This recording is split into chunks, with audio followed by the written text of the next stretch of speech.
Good, you know. It was a good performance. He was a tough man. He's not really been stopped a lot. It was a hard debut, to be honest. With I was supposed to fight someone else, but he obviously pulled out. So it was tough, but good to get the rounds in. Good experience, man. Congratulations, mate. Congratulations, mate. Last cruiserweight already. I don't want to call it next gen because he's probably one fight away from winning the British and Commonwealth title. So these fights are really important. These shows are really important. But what you're seeing is the development of the next era of British stars. Not everybody on the card tonight is going to go on and become an arena filler, but they've got the opportunity to do it. But what they are is very, very young. I mean, everybody that you're sitting up here, Georgio Liddard's 23. That was his 14th fight. He's just defended the British and Commonwealth title. You know, Laley's 20, was in an all-out war, had to come one of the most thrilling fights I've ever seen. Adam Macker's 18.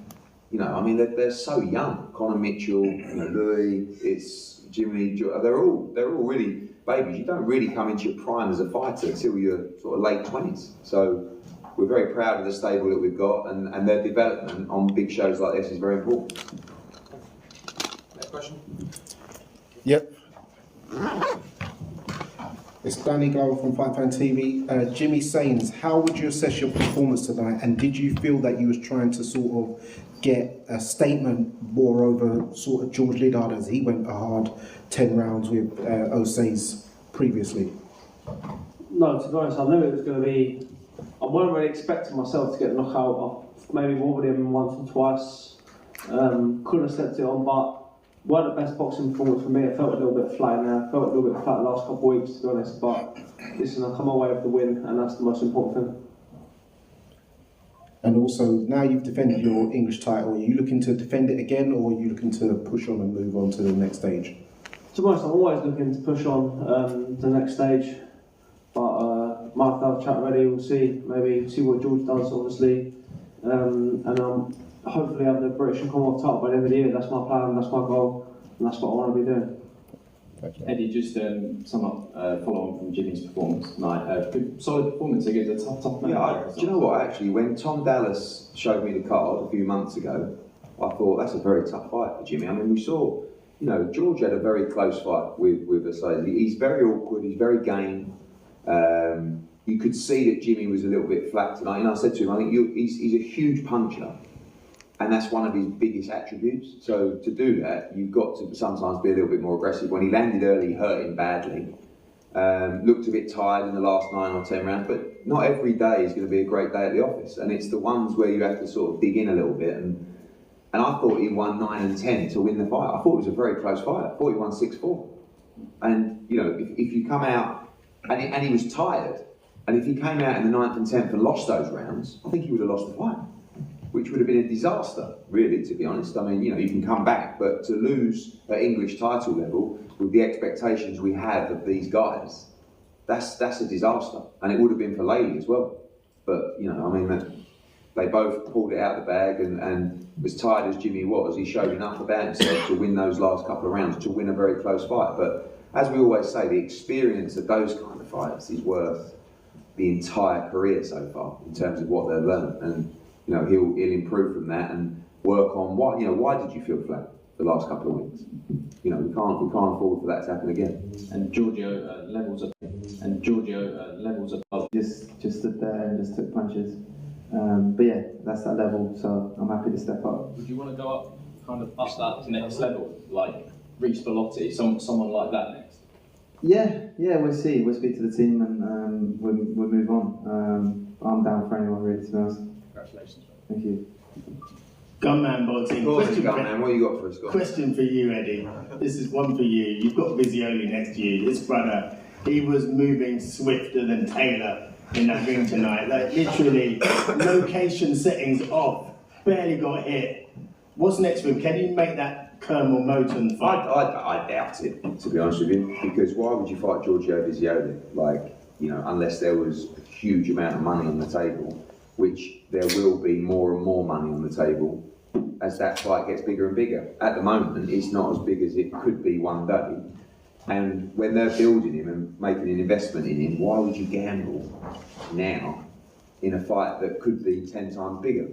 We'll gamble now because we know we win. Do you know what I mean? But do they really know that they win that fight?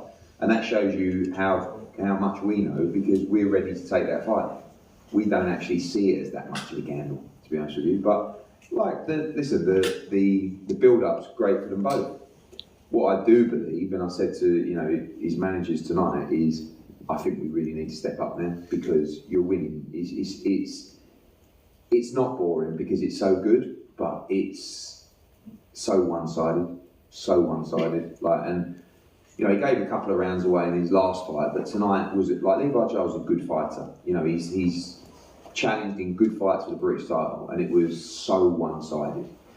Like, Pretty boring now. yeah, and well, that's the thing. But you're going to get bored against that level.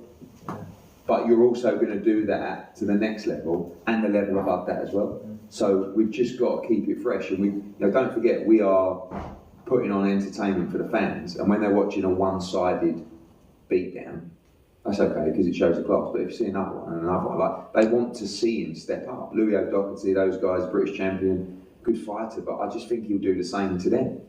So you've got to take the handbrake off and just, like, till you get to a stage where you go, okay, that was a bit more competitive, we'll stay here for now, we'll build again, and then, I think once you're at these levels and you're winning easy, like every round, you've got to move up the levels. Definitely one.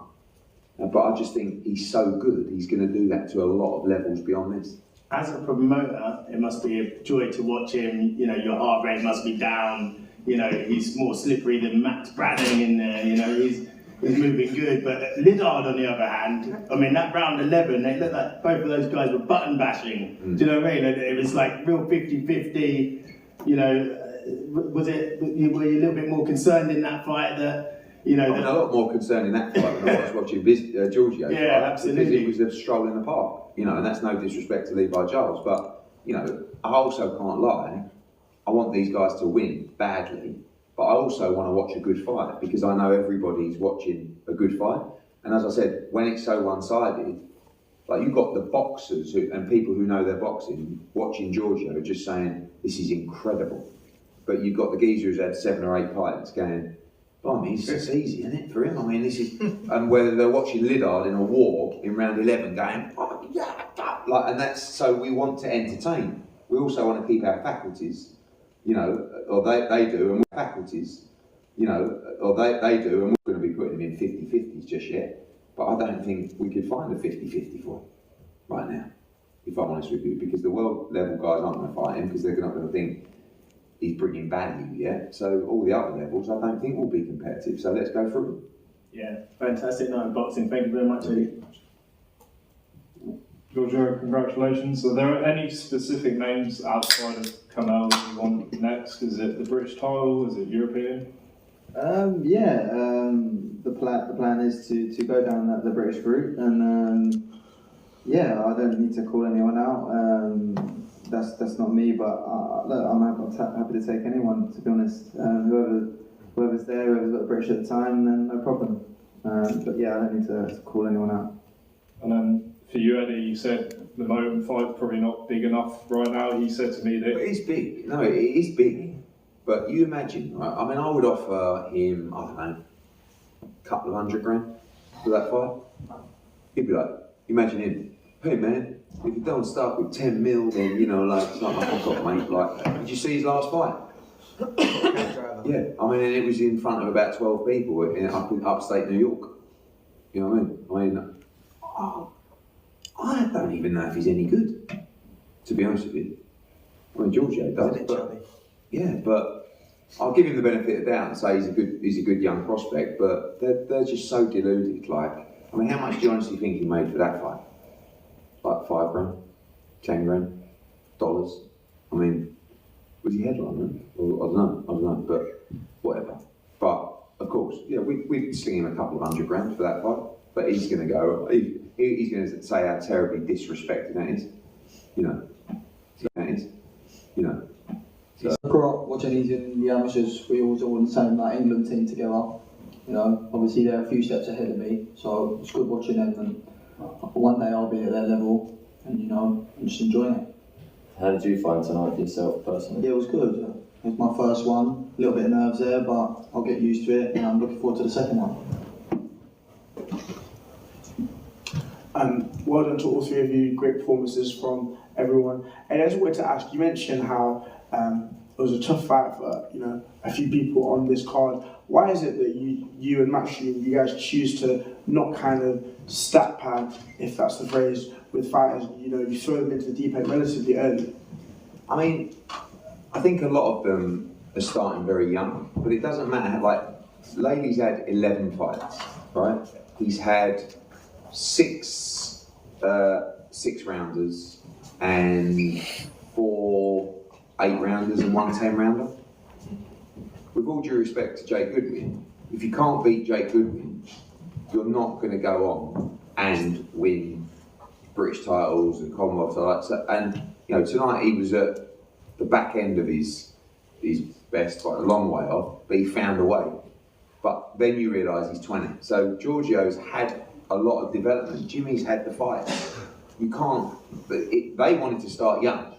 But what are you going to do? Get to like 30-0 before you fight for an area title? It's just boring, isn't it? I mean, if you're good enough, you're old enough. And I think these guys are it's irrelevant how old they are, a lot of them. Lately at 20 and 8, I think 20 and 18 and those kind of ages, he's very young. And that's why I thought what he did tonight was phenomenal, given what was unfolding in the ring and spiralling out of control with gum shield and everything, So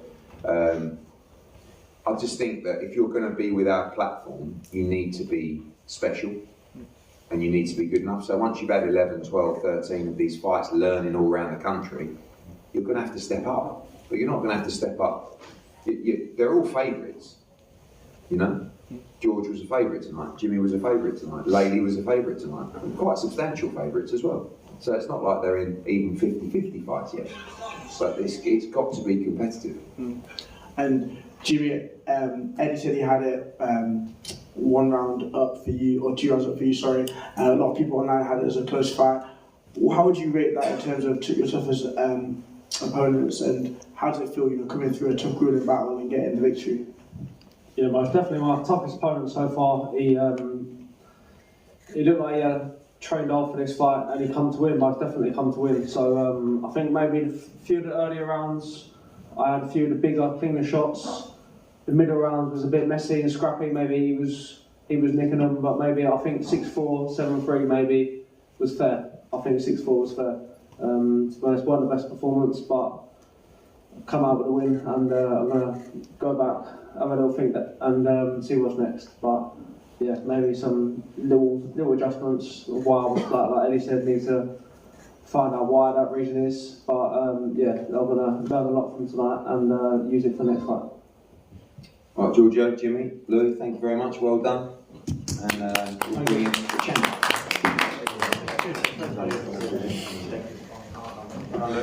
Yeah, people tap the screen. Here we're like also share. The screen. Here we're like also share. Gents, as we said, fantastic performance from George Liddard, 23 years old, headlining the Copper Box, great crowd, great performance, still British and Commonwealth champion. Over to you guys for questions for the champion. George, congratulations on a defence, mate. Good to see you. You too. Just quickly talk us through that win against Tyler Dennis tonight. Listen, like Eddie just said, I'm 23 years old. Never shied away from a challenge. He's a former European champion. There ain't many people my age in the world, let alone the country, stepping up like I'm stepping up. And I need fights like that. It was a hard fought 12 rounds. Could I have got him out of there at times? Maybe. But it's experience. And I'm actually grateful for doing the 12 rounds, and I think it's going to hold me in a lot more stead going forward as I move up the levels. Listen, I just want to test myself fight on fight. This is what it's about for me. I'm not here to pad my record. I'm not here to keep an eye. I don't believe anyone beats me. I think I'll always find a way to win. But it's about testing how good I really am. And that's what we did tonight. Wouldn't say we rolled the dice. I was the favourite. We rolled the dice in the last fight. But again, it was a step up on paper against a former European champion. And my team believed in me. And we got the job done. Like with the Conway fight last time, I think you proved a few people wrong again tonight with Tyler Dennis. I think people kind of underestimated Tyler a bit because of the Hamza Shiraz fight, but this is boxing. he got clipped on the top of the head early on, and he got stopped. And Hamza's a great fighter. Look what he's done at super middle. I nearly had him out there a bit early, but he was. Listen, credit, hats off to him. He was a tough man, Tyler, and I did what I had to do. I think I showed I've got an engine on me. You know, I took a lot of body shots tonight that I probably shouldn't have took, and I was still there swinging in the 11th and 12th round. Can I just say that 11th round should probably go down as one of the rounds of the year, to be honest. So I hope to see that in the awards next year. Congratulations. Thank you. George, congratulations. What do you want to do next? Whatever my team want me to do, you know, listen, I try, like I said in the ring, I trust Tony, trust Eddie. I'll fight anyone, you know, like I just said then, I want to test myself against the best, fight on fight. Eddie, kind of, I think you want me to win the British outright. I think so. If that's the goal, if that's the option, listen, if opportunities come up and present themselves, you know, I'm happy to roll the dice like we did against Conway. But listen, I'm in this game to do some big things, and I ain't going to do that by stepping backwards or stepping sideways. I want to keep pushing on. I know I'm young, but I believe I've got the potential to go on and be a world champion within the next 18 months, and I think with the team I can do that. And why did you sign to the half marathon the day after a British title fight? Well, originally the plan was, I think we was going to box 2 weeks earlier. It was originally like March 7th, but it got pushed back. And listen, I'm a man of my word. If I say I'm going to do something, I'll do it. So yeah, you'll see me there tomorrow. It might turn into a bit of a walk, to be honest. Don't think anyone can blame me after a hard-fought 12 rounds like that. But yeah, listen, I'm a man of my word. I'll be there tomorrow morning. George, Tony's often quite quiet when the microphones are around. Can you tell us what he's since told you about tonight, since it's finished? I'll be completely honest, but I haven't actually seen Tony yet. I need to have a call with him because, listen, he's got the half marathon in the morning himself, so I don't blame him for shooting off. But he seemed, listen, there's going to be a lot that he wants to pick apart with me after that. I know Tony's one of the best in the game, and he's the reason I'm at where I'm at right now too. You know, I wouldn't be fighting at this level if it weren't for Tony. So whatever he says we need to work on, we'll work on. But yeah, I think he was pleased. You know, listen, we got the win in what was going to always be a relatively tough night. Like we said, he's a former European champion. I've done 45 seconds against. I've done 45 seconds against. The one thing that you're going to struggle against naturally, other than the southpaw, is experience. So Tyler Denny's got loads of that, and that's the one thing that. No matter how hard George Liddard trains and how much he improves, he can't compete with that experience at the moment. He has to use other things to compete with the experience. And I thought that's what was most impressive. I think in those kind of fights where it starts getting a bit nip and tuck, with the inexperience, you can start to spiral a little bit and lose rounds. And he did the reverse. He actually came on strong in the championship rounds. And I thought he won 10, 11, 12, or certainly 2 of the last 3, and I think all of them. So I think that was the most impressive thing. I think Tony will be very pleased about how he kept his composure in there tonight. Denny's a very, very good fighter, and he was right up for it. I mean, you could see that when he got into the ring, you could see that on the scales.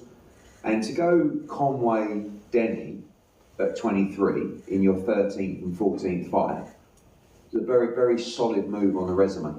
You know, and I would like to see him win the Lonsdale belt outright. I think it's a great thing to do. But also, you know, you've got Amo Williams fighting Carlos Adames in a couple of hours. I mean, if Amo was to pull that off, who's to say we don't make Liddard Amo this year, the WBC World Title?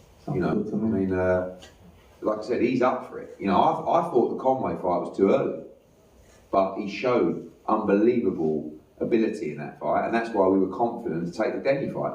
If we hadn't to fight Conway, I wouldn't have wanted him to fight Denny either.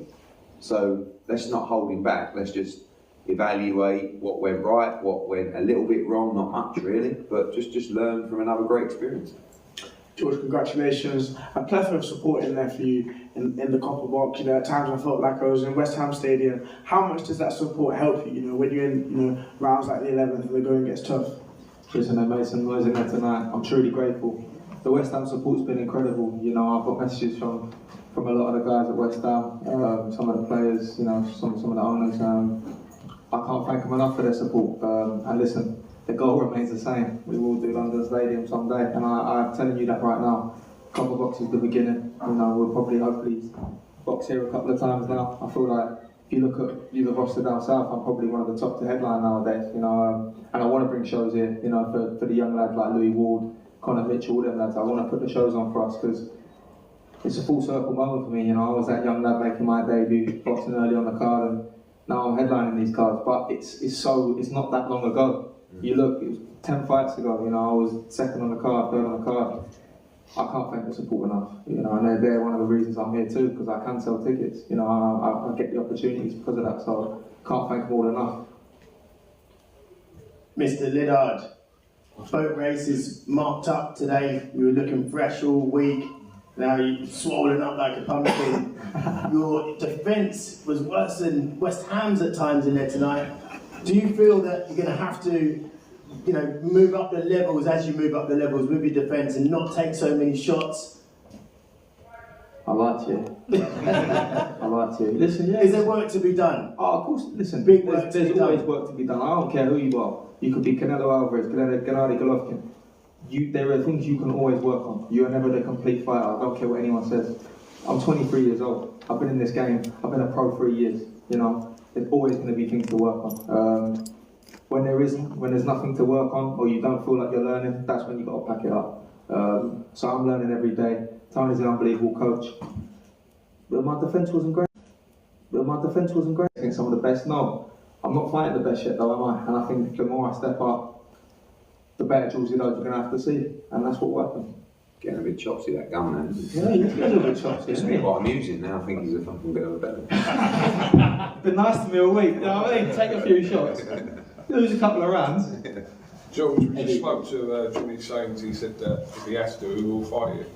Did he really? Did you just said that, man? Oh, of course he did, Cogan. Cogan's over here trying to hold trouble when he look at him, staring it up. Just got marked up, don't think I'm ready for a couple more rounds, bro. I could have done 15 tonight. But you would have to vacate to let him have a shot at that? Potentially, that's a conversation obviously we're going to have, but it needs to make sense for me too at the end of the day. It needs to make sense for me too. But like Eddie just said there's a lot of opportunities. I think the middleweight landscape is very open right now. There's good opportunities to be had. And I'm a man, listen, fortune favours the brave. I'm not here to mess about. I'm here to try my luck, to roll the dice. I feel like I'm a throwback fighter like that. I'm not afraid to take a risk. Eddie, talking about new opportunities, there was an IBF ranking title on the line. That title's now vacant. I think Shaquille Thompson's up there. Does that kind of just add into kind of creating more opportunities? Yeah, that's the plan now, is whilst we're defending the British and Commonwealth, we're moving up the governing bodies and we're positioning ourselves for a mandatory shot eventually for the world middleweight title. I mean, we might be able to just have a voluntary, but you know, that's just a natural part of the progression to win those intercontinental belts. That will probably put him in the top 10 or close to with the IBF. We'll get him ranked with the other governing bodies as well, and you know, and I do like the idea of winning the Lonsdale belt, but also positioning him for a shot at the world title. Eddie, on those IBF rankings, I think Callum Walsh is 7. Given the rivalry with Zuffa, you and Dana, could that be a big fight? Well, I don't know, because apparently he looked like Roy Jones in his last fight. That's what Max Kellerman said, so we have to be a bit wary of that. But yeah, I mean, I think we want to win a world title, and Zuffa have said they're not going to recognise the belts long term. So, you know, we would only fight Callum Walsh if we could defend our titles and look to challenge for the world title. We don't want to be blacklisted with a governing body. You know, George wants to win those WBCs and IBFs and WBAs and all the belts that he saw his great heroes before him have wrapped around their waist. George, I just want to go back to what Coogan said about Jimmy, and I don't imagine anybody would fight you in terms of yourself and Jimmy being out of the same gym. But because you have what he wants, could that cause a little bit of friction between the pair of you, because somewhat you're holding him up, if you will, because he wants what you have? There's a lot of roots in this game. There's a lot of other belts, you know, to be won. Me and Jimmy are good pals. You know, we're in the same gym. Listen, I've known Jimmy and his family since I was 4 or 5 years old. It's not something that's new. I've known him since we were kids. And listen, I'm proud of Jim tonight. He had a half full 10 rounds as well. And listen, it's healthy competition at the minute. It causes a bit of friction. This is the game at the end of the day. And I don't blame him. Obviously, I have what he wants, but I don't think it's something Tony's going to let happen. People can come pay to watch us fight if they want that. Well, thanks very much, sport. Well done. Thanks, all people.